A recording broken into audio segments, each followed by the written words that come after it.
Hello and welcome to our lecture of the Dead. In particular, we're going to look at the contents of the Tibetan Book of the Dead, as you've seen in your video and in your reading. We're also going to look at the context of the Tibetan Book of the Dead and the Tibetan culture. So right off the bat, the Tibetan Book of the Dead is a very prominent book. It's really famous. In many ways, the Tibetan Book of the Dead is the most famous book that has ever come out of Tibet. Now, even the name, the Tibetan Book of the Dead, is a bit of a misnomer. For in fact, the Tibetan name is Bardo Todal, or Todal, which means the text that through hearing liberates during the intermediate state. We've heard this term a bunch in the last bit of our reading. Bardo, which means the space in between. The space in between here, the space in between life and death. What does that also sound like? Our word liminal. We go back to Victor Turner and the states of initiation. Liminality has been that place in between that we've seen in a number of religious contexts. So it has a long textual history in the West. In fact, the first version of the Tibetan Book of the Dead, the one that was really one of the only ones out that when I first got interested in it, was written in the 1920s by a man named Evans Wentz. He, in fact, did not know Tibetan. He based his translation on on him sitting down with a Tibetan guy in India and just sort of working through the text. And then he sort of poetically shaped it out in English. The text itself was sort of bought almost at random in Darjeeling. So there are texts on this topic in Tibet that are much more popular and commonly found than Bardo Todal, but that's the one that got into the West. So there was an American guy who had previously written on sort of fairy lore in general, and he ended up then buying this text and then working with a sort of Tibetan administrator, just some colonial officer in Darjeeling. And then he worked out his own Tibetan translation, and that became the Tibetan Book of the Dead by Evans Wentz. Now, the text in the 1960s was reframed or rewritten, not even translated. They rewrote it from the Evans Wentz by Timothy Leary and a group of other Harvard professors who called the text the psychedelic experience. And they believed that by working on the ideas in the Tibetan Book of the Dead, these techniques for moving from life to life to life, one could actually create very healthy bad trip environments. Well, I mean, ways to remedy a bad trip. The idea would be if you were on psychedelics and you started seeing really scary things, you'd do as the Tibetan Book of the Dead does. Realize that they are just clear light and merge with them. Just merge with them. And in that, you could go from having a bad psychedelic experience to having a very intense and good and positive psychedelic experience. Then in 1975, it was finally translated properly by a Tibetan person, namely by a guy named Tsongkhapa, and he was in Colorado. He's just north of where I am right now, up in Boulder. So Tsongkhapa did the first proper translation of the Tibetan Book of the Dead from Tibetan into English of the Bardo Todal. And he retained the name. Well, but why did they call it the Tibetan Book of the Dead? Well, Evans Wentz thought it reminded him of a book called the Egyptian Book of the Dead. And that's the way the story goes. If you look at the Egyptian Book of the Dead, it's another kind of really interesting text that talks about death processes. But let's not deal with that right now. In the 1990s, Robert Thurman translated the Tibetan Book of the Dead, and that became a very popular version. It's the version that a lot of people encounter today. Robert Thurman, of course, is Uma Thurman's father. And in fact, he was a Tibetan monk for a number of years before the Dalai Lama requested him to go be a university professor, saying that he could do more good for the Tibetan people by being a university professor than by being a Tibetan Buddhist monk. Robert Thurman is a big pro-Tibet guy and believes in sort of the glory of the Tibetan people as the greatest of all civilizations. I find him to be a bit of a crackpot every time I've worked through his work and met him. So and then also in the 1990s, you found probably the most important text that's been derived out of the Tibetan Book of the Dead, which was by Sogyal Rinpoche. And Sogyal Rinpoche is, of course, of Tibetan. And as a Rinpoche, Rinpoche means precious, as an exceedingly rare and exceedingly valuable. It's kind of like a religious honorific. So Sogyal Rinpoche wrote this very accessible version of the Tibetan Book of the Dead called the Tibetan Book of Living and Dying, and it contains the lore of the Tibetan Book of the Dead, but also a lot of different conscious death techniques and meditations. I call it a spiritual classic. When I read it in the 90s, I was just blown away. It's an amazing book that's still in print and really is a joy to read. Over the last 20 years or so, at least 2 more translations have come out by different Tibetans who are proper academic scholars, so that's a good thing. I've read a number of the texts in Tibetan. I studied Tibetan for a couple of years, and I found this school of thought to be really interesting. The way that Tibetans treat death, as we're going to see, and the way they think about conscious death transference. I even was, and I'll talk about this a little bit later, when I went to India once, I sat with a Tibetan Buddhist Lama, and he taught me these techniques for conscious death, and meditation on death, and I got the ritual empowerments and everything, and I practiced them for a couple of years. I'll get into that again. Anyway, my favorite adaptation of the Tibetan Book of the Dead in pop culture is a horror movie called Jacob's Ladder. In Jacob's Ladder, it stars Tim Robbins. It's a wonderful movie. A man is actually killed in Vietnam, and he has these terrible visions. When he comes back, he's working in a post office, he's seeing all these horrible things. And later, it's revealed that he was in a psychedelic experiment in Vietnam where all the soldiers turned on each other and killed one another. In fact, as you're watching the movie, you keep going, if you know the Tibetan Book of the Dead, you keep thinking there's something about this that's familiar. In fact, when you watch very carefully, you'll see that there's a lot of different imagery of different colored lights, and those correspond to the colored lights that you read about in the Tibetan Book of the Dead. And recently I watched a commentary by the director, because I'd always thought he was talking about the Tibetan Book of the Dead. And he's like, oh yeah, this is the Tibetan Book of the Dead. I totally adapted everything for the story out of the Tibetan Book of the Dead. So Jacob's Ladder, it's an interesting little movie to watch. I dig it. This text itself, the Tibetan Book of the Dead in the contemporary world, is embraced once again by people using entheogens and psychedelics, just like this book, The Psychedelic Experience by Timothy Leary. But also the Tibetan Book of the Dead and lore around the Tibetan Book of the Dead has been taken up by people who are working on lucid dreaming techniques and even people doing dream magic. Remember, the Tibetan Book of the Dead gives you the ability to, when you go from life to life, to have these incredible experiences where first you see pure light, and then the Tibetan book tells you to become that pure light and hopefully get liberation. Or you can move forward and you'll see beautiful deities, beautiful Buddhas. Become them, merge with them, merge into pure light, liberation.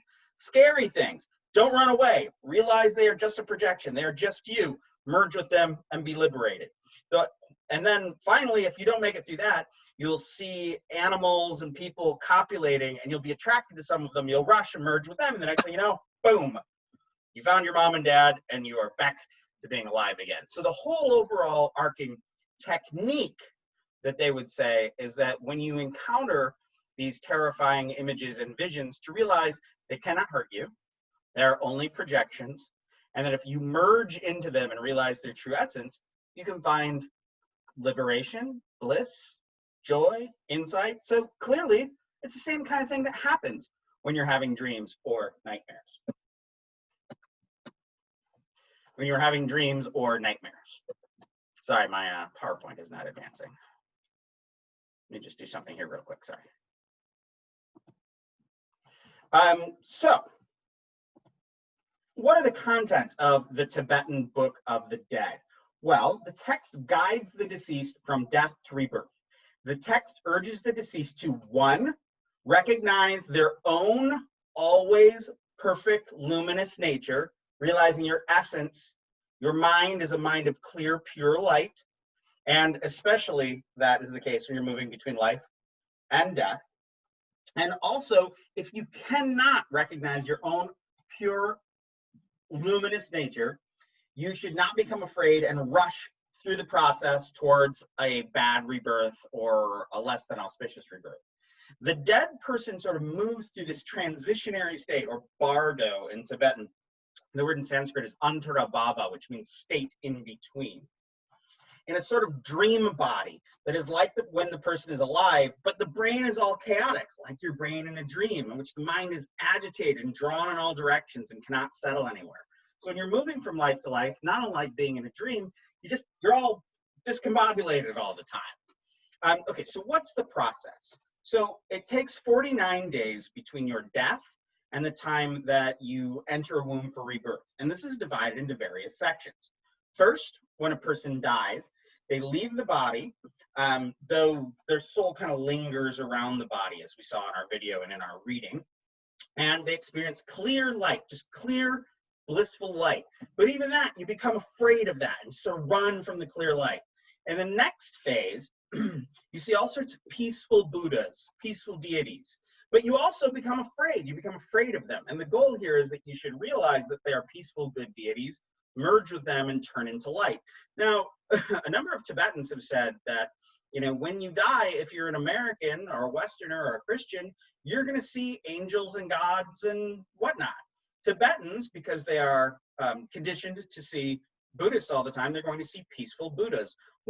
Some Tibetans will say that because they have practiced so hard at merging and their visualizations and merging and becoming Buddhas in their spiritual practice, that's very natural that when they see these Buddhas, peaceful and wrathful, coming to them in between lives, that they would merge with them. In the next process, they see wrathful and scary deities. And again, they become afraid, but you should just stay calm, realize that everything is a projection and is pure light, and merge with those things. Now, you've heard this. Maybe this will happen to you in between your next life, in between this life and your next one. Next, so I said that you see these wrathful Buddhas, and they're very scary, and so you become afraid. Then all the deities, peaceful and wrathful, merge together into becoming one terrifying entity. That entity is called Yama. Yama in Hinduism and in Buddhism is the Lord of the Dead. Now, he sounds a little bit scary, but he's actually more of an accountant than anything. He sort of weighs your goods and your bads and pronounces a sort of judgment on you. That's what he does. Death is an accountant in Indian conception, and we will all go to his stone house at some point. He's also accompanied by dogs. Go figure. Anyway, so the terrifying Lord of the Death scares the pants off you, and so you run and you rush off, and you see all sorts of beings that are copulating, that are having sex, and one becomes attracted to one of them. When you rush towards that couple, them's are your parents, you're going to be born to them. And that's how it goes. 9 months later, you're reborn. So we're talking about Tibetan Buddhism. So the Tibetan Book of the Dead is in fact a text out of the group called the Nigmas. So I'm going to go into a little bit of Buddhist philosophy here and Buddhist doctrine. So in Tibet, you have 4 types of Buddhists. You have the Gelugpas. This is what the Dalai Lama is a part of. They are sort of scholars and scholiasts. They are the most dominant form of Tibetan Buddhism. Then you have the Nigmas. Their name literally means the old school, and they are more of sort of visionaries. They are the oldest form of Buddhism. They also have a lot of lay disciples, so and monks who can actually marry. Then you have the Sakya. I spelled that wrong. I guess I'll be going to Buddha hell for that one. Who are the sort of poets of and artists of the Tibetan Buddhist schools. And then you have the Kagyu, who are sort of master meditators that build a lot of their practices as Buddhists going on sort of long retreats and meditative retreats. Okay, so this text is called a terma. Now, we talked a little bit in the reading about terma, which means treasure, and tertans, people who discover these treasures, treasure revealers. The idea here is that Padmasambhava was an Indian Buddhist monk who went to Tibet, but he was a very powerful tantrika. So while there had been other Buddhists that had gone there, they hadn't had the ability to dominate the demons that were found throughout Tibet. But Padmasambhava could. He was more like a shaman. He was very powerful. He was able to subjugate all of the demons and all of the creatures of Tibet and convert them to Buddhism. So he really made Tibet into a Buddhist place. Now, part of what he did is he supposedly would hide texts that he called treasures. He would hide them in a cave. He would hide them in a lake. He would hide them in a pillar in a building. Or he would even hide them in the hearts of an unborn disciple. Donald Lopez makes a big deal out of this because he's not Donald Lopez. Jeffrey Kripal makes a big deal out of this because he's Jeffrey Kripal, about how the treasure can be revealed as it's hidden in the mind of a disciple, but it is revealed through the experience of clear light, which is found both in meditation and in death and in orgasm. So Kripal has this long citation by Donald Lopez,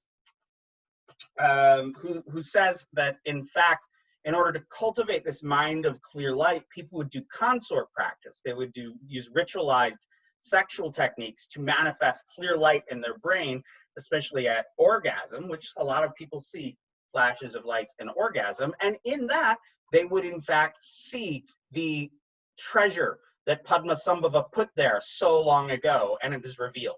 So these people called Tibetans, or treasure revealers, we have plenty of them to this day. They will go out into the wilderness and come back with a text. They always say that they found it physically, that they found it, under a bunch of rocks or in a stream or in a cave. But for my money, these generally are discovered in the mind. So I think they probably begin to write almost automatically, and that is the revelation of the text hidden by Padmasambhava, the one who brought Buddhism to Tibet.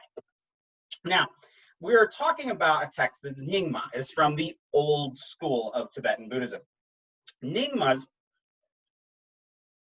advance an idea that the goal of religious practice is Dzogchen, the completion or the perfection. In this, they say that liberation arises from recognizing that the mind is pure, luminous, and unbounded. That's the natural state of the mind. But that's also liberation. At any time, you can realize that your mind is purely light, and in that moment, you will become liberated. This is another reason why these Dzogchen practitioners don't meditate with their eyes closed. They meditate with their eyes open, because they're trying to see the very nature of the mind. So you hold perfection at all time. Notice in this text that the goal is, when you see a peaceful or wrathful Buddha, to realize they are what they are projection, to realize that their nature, just like your own nature, is of pure light, and to merge into that pure light. I had a friend who was doing these practices out of the Tibetan Book of the Dead, and he said he just spent all his time mentally merging with everything. Anything he would see, he's like, I merged with the cat, I merged with that car I saw, I merged with a tree. The idea is that if you practice doing this in life, in your death time, you will practice it as well, and you will merge with the wrathful or peaceful Buddhas, and you will find liberation. Wooly bully. Okay. Like I said, so there's this Dzogchen, this realization that the mind is luminous and essentially pure and unbounded. That's very much the same experience that they're trying to cultivate in that Bardo state in between life and death. Some Tibetans actually argue that the deities that you come across are constructed in the mind, and thereby they are culturally constructed. So you as a Christian might see angels and demons. That said, they say that the structure of clear light, first you experience clear light, then you experience peaceful things, then wrathful things, and then a very scary Lord of Death, and then you run toward a copulating couple. They say that's universal, but the symbols could be culturally conditioned. Other Tibetans say, oh no, everybody sees the peaceful and wrathful Buddhas. It's all the same for everyone. So what are some of these death practices? Well, the first thing you got to do is you got to get your head straight. The practitioner should memorize sources such as the Tibetan Book of the Dead and internalize the structure of death and the Bardo so that it'll be obvious. When you're dead and moving through these spaces, you're like, I know what this is. You're not tricking me this time. So you want it to be so obvious that you can either merge with clear light and be liberated, or that you can calmly be like, okay, scary thing, yeah, I got you. Oh, peaceful thing, I got you. All right, scary thing, I got you. Lord of Death, okay, I'm cool, I know what's going on. All right, now there's a whole bunch of copulating creatures over there. What is the best for me? And you would make this the dead person would make a very conscious choice to have a very good and positive rebirth, instead of just running from the Lord of Death, seeing something that makes you go, hey, that seems all right, and then boom, jumping into that couple and becoming their child. All right, so there's also a type of practices that come out of this lore called phowa. This is called conscious transference, is what phowa means. Now, one practices leaving one's own body in order to enter the pure light. You do this while you're alive. Your consciousness is coalesced. You bring all your consciousness together into your heart, and I'll talk about some details for this in a minute. And then you consciously shoot it up your central channel. Remember, we talked about Kundalini and the central channel on the spine, the Sushumna? The idea is you put all of your consciousness into one spot, your heart, and then you say a specific syllable, which I'll tell you in a minute, and you shoot it up out your head. You do this during life, so when you're in that death, when you're about to actually die, you can consciously die and be focused and have a very positive exiting of the body. So one meditates in phowa and practices at merging with everything, like I said. The individual will merge with mental images or with actual images or entities that you see with your physical eye. This should become a natural habit, like I was saying, so it's a reflex. Merge with the cat, merge with the kangaroo, merge with the wall, merge with the lamp. So you're merging all the time. Now, we also have the Bardo Todel. And how's this text used? It is actually to be read out loud by the body of the deceased, and it's read by either a lama or even just anyone who knows the text. What you do in the Bardo Todel is you call to the dead. When you read through the text, it constantly says, now you will see this. Do not be afraid. Realize that you are pure light. Merge with whatever you see. Become that light. So for 49 days, traditionally in Tibet, as we saw in the video, people read this text over and over and over again. I've been in a few positions where I've been in the same room as someone who's just died, and I have spoken, what I could remember of the Tibetan Book of the Dead a few times to them out loud. And it's thought, because it's called the text that will liberate through hearing, it's thought that even if you hear it once, it should be enough for the dead person whose soul is still sort of lingering around the body to not become afraid and to have a good rebirth. Now, let's remember something about the West. Socrates said that philosophy is preparing to die, and Tibetans take this very seriously. There are 4 noble truths of Buddhism. The first noble truth is that all is suffering and impermanent, and we're all going to die. Death can come at any time for any of us. Some people say that Tibetans are obsessed with death, but they're not. Death isn't taboo. They talk about death all the time. So like we are constantly talking about sex and never talking about death. Tibetans are constantly talking about death. They also talk about sex an awful lot as well. So death is constantly contemplated and accepted by Tibetans, and they develop techniques to die well and to die consciously, which doesn't seem like such a bad thing. All right, what about mindfulness at death? I want to go through a couple of reasons why Tibetans say that one must be mindful of death and mindful at death.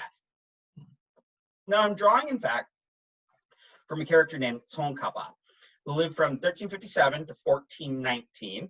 He was a great Tibetan scholar and lama, and he, in fact, founded the Tibetan Buddhist school called the Gelugpas, which is the school of the Dalai Lama. Now, what I'm going to be reading out of is a type of text called a lamrim, which means stages in the path toward liberation. That's what it means. So it's sort of a way, a lamrim text, and Tsongkhapa's is one of the most famous. It takes all these different philosophical ideas and says, all right, let me explain them to you clearly. And Tsongkhapa, actually, even in translation, is very clear and easy to understand.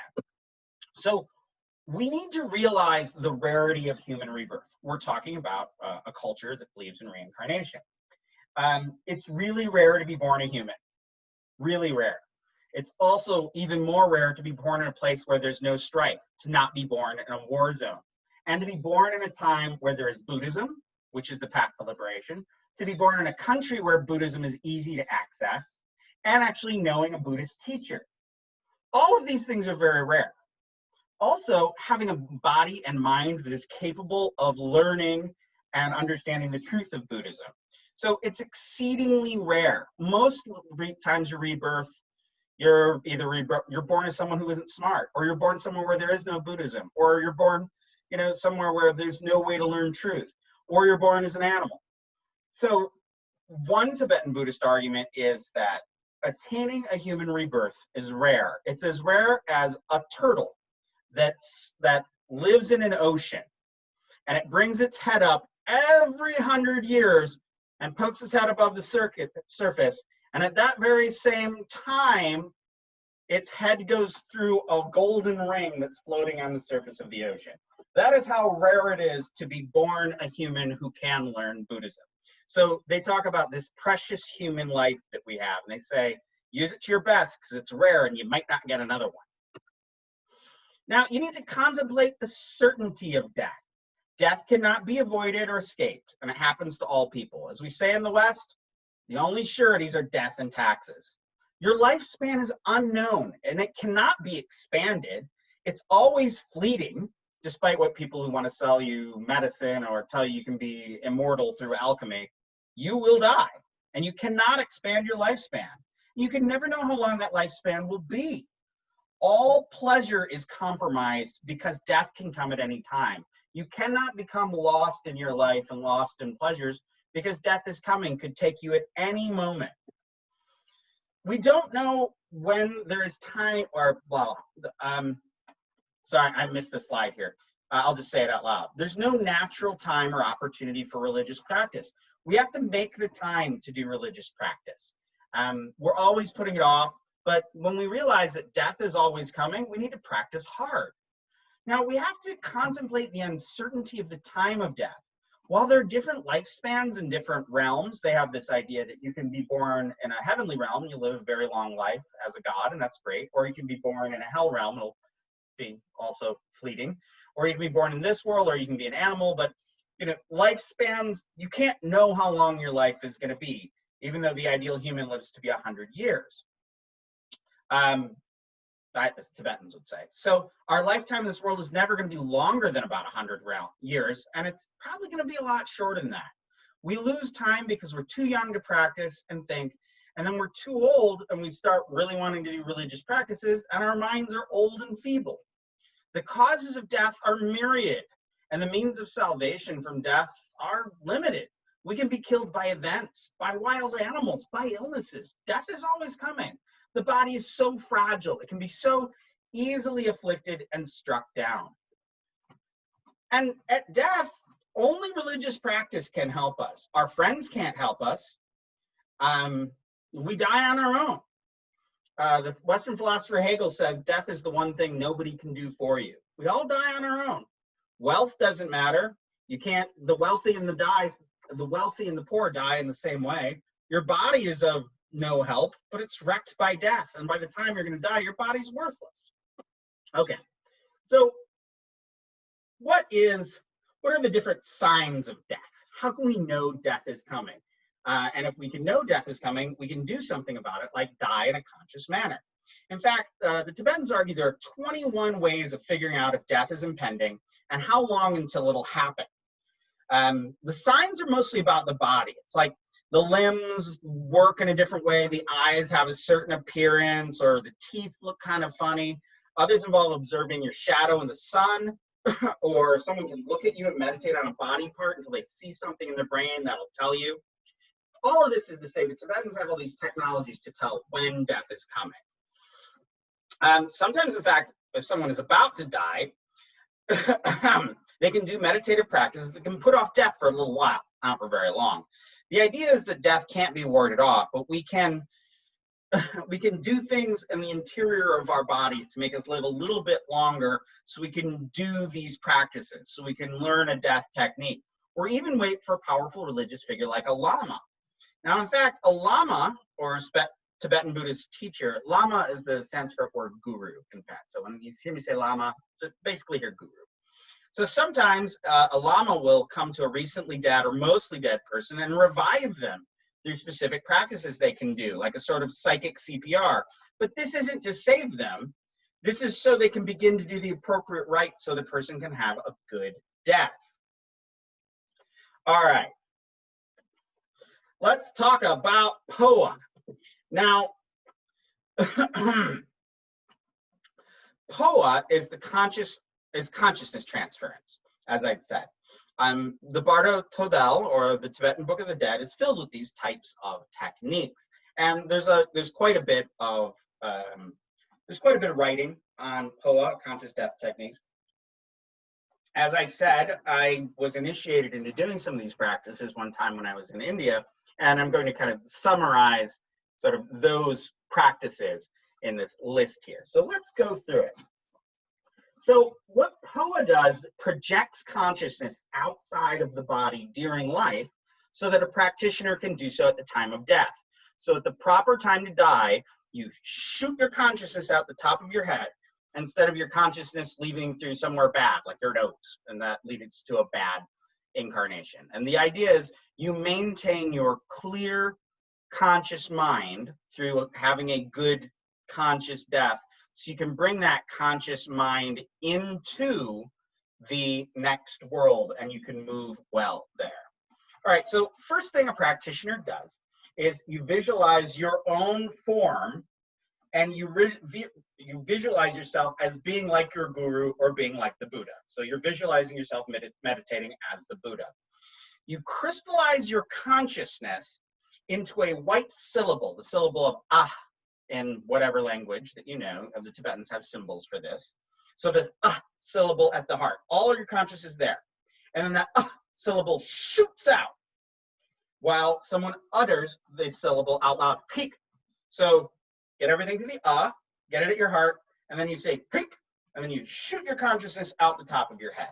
You do this regularly. So what you do is you start practicing getting all of the consciousness into your heart and visualizing it as and then you say peak. And they say that you can get it to move just a little bit, but over time, you can get your consciousness to move in and out of the body. Now you might ask to yourself, wait a minute, if you're shooting your consciousness out of your body, could this kill you? Could this weaken your body? And the Tibetans will say, yes. So they teach you another practice to perform after you do this phowa technique. And you visualize the Buddha Amitabha, the meditation Buddha, above your head after you've done all the consciousness transference practice and got your consciousness back into your body. And you imagine that he's holding a chalice filled with healing nectars, and that chalice overflows and goes into you and fills up your body. The idea is that nectar from the medicine Buddha heals you from any damage that might have been caused by doing those consciousness death transference practices. Intriguingly, a lama or a guru can do this phowa practice for a dying person. So you can have someone that can do the phowa for you, which would be kind of great. Those are sort of the same instructions as the Tibetan Book of the Dead. So Sogyal Rinpoche, who wrote the Tibetan Book of Living and Dying, argues that you need to practice this phowa, this getting your consciousness into saying the word peak, and shooting it out all the time. And he gives a bunch of practices for this.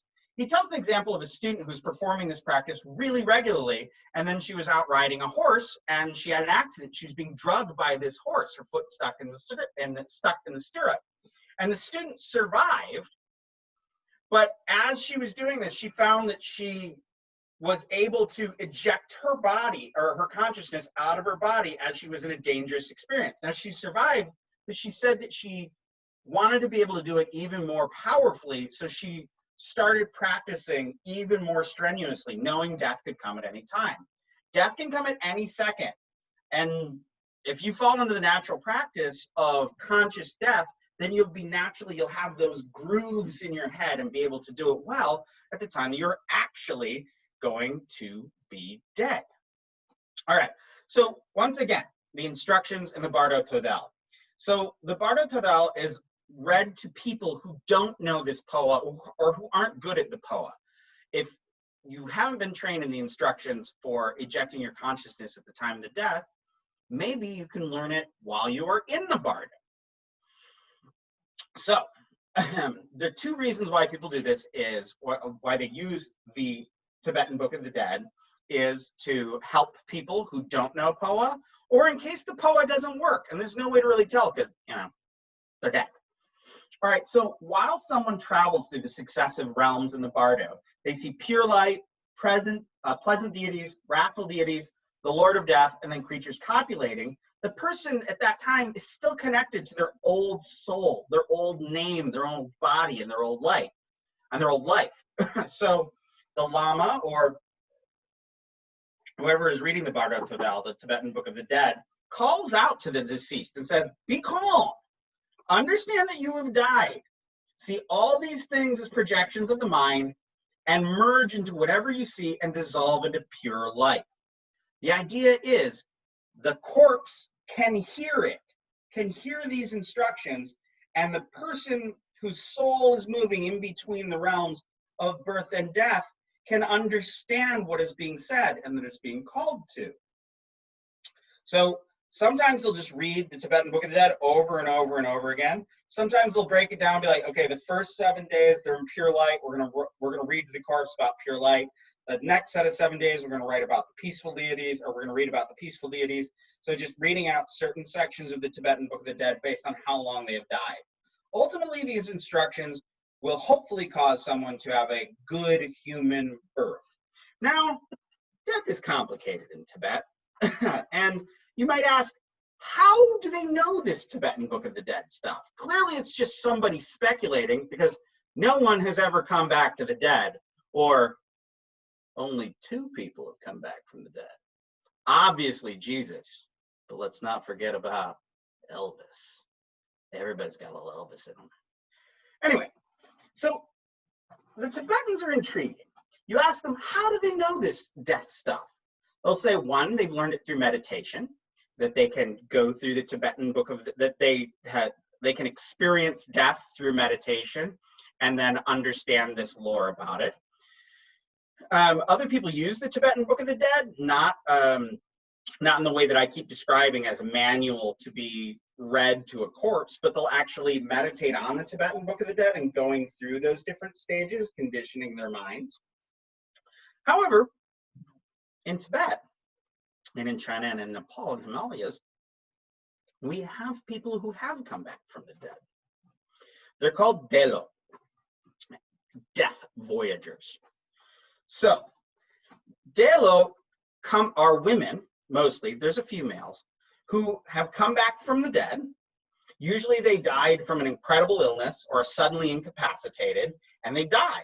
And they travel through hell realms. And they come back and they tell us about it. Intriguingly, the Tibetan Book of the Dead was not written by someone who was a Delo, who was a woman who came back from the dead. However, maybe we'll get conscious death techniques from some ladies who have been there. I have a friend who does extensive research on this. So what happens is somebody, usually a woman, gets incapacitated or really sick and dies, and then they come back. They rarely speak of heavenly realms, and based on their experiences in being dead and going through the hell realms, they become sort of like traveling ministers who urge people to behave well, because death is coming at any time, and your karma in life will dictate what happens in your next birth. Some of them will actually go back and forth and have repeated journeys after the initial journeys into the hell realms. Now, they're not psychopomps. Psychopomp is a term coming out of shamanism. That is, the idea is that someone can go into the land of the dead and guide someone who has recently died into a heaven realm, or maybe even bring their soul back to their body. So these aren't psychopomps. They're delos. They have gone to the hell realms and they've come back and they got stuff to tell you. Now, you keep wondering, what is this about hell? Well, there's quite a bit of discourse within Buddhist cultures and within Indian culture to some degree, but Buddhist culture a lot. There's a lot of talk about hell. But hell is not like our hell. Their hells are horrific, but they're temporary. The idea is you die, and then you are reborn in a hell realm as a hell being, and you suffer, and it's horrible based on your karma, and then you die in the hell realm, and then you're reborn, probably as a human again, because you've burned off your bad karmas. So Buddhists have a very rich discussion of hell, at least as rich, maybe even more rich than our Western conceptions of hell, but hell is temporary. The idea of an eternal hell, if you advance it to a Buddhist, they'll be like, that doesn't make any sense. All right, so where do their ideas from about hell come from?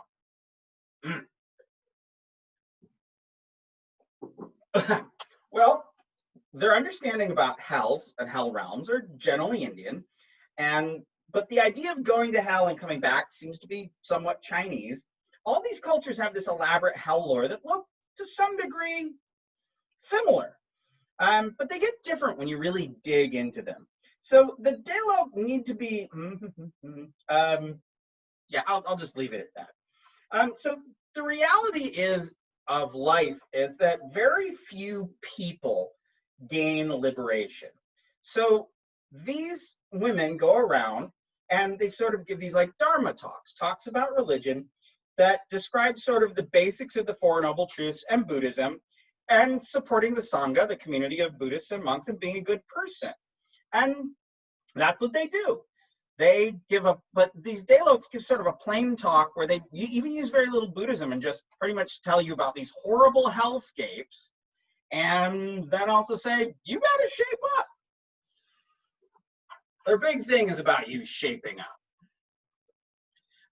So in the end, the Daylotes are really interesting because they go into that immediate space and then they come back. But oddly, they don't really have the same sort of conscious death techniques that the lamas describe as much.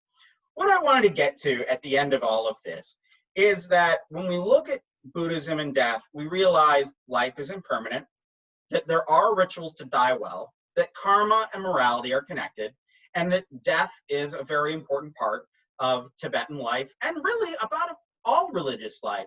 And that through thinking about death, realizing that it's all upon us and that life is precious, and even thinking through these conscious ways to get through death or to die in a good way, it can bring more richness to our lives. So while we as Americans are always kind of trying to push death away, death is always there. It's not something you can ignore.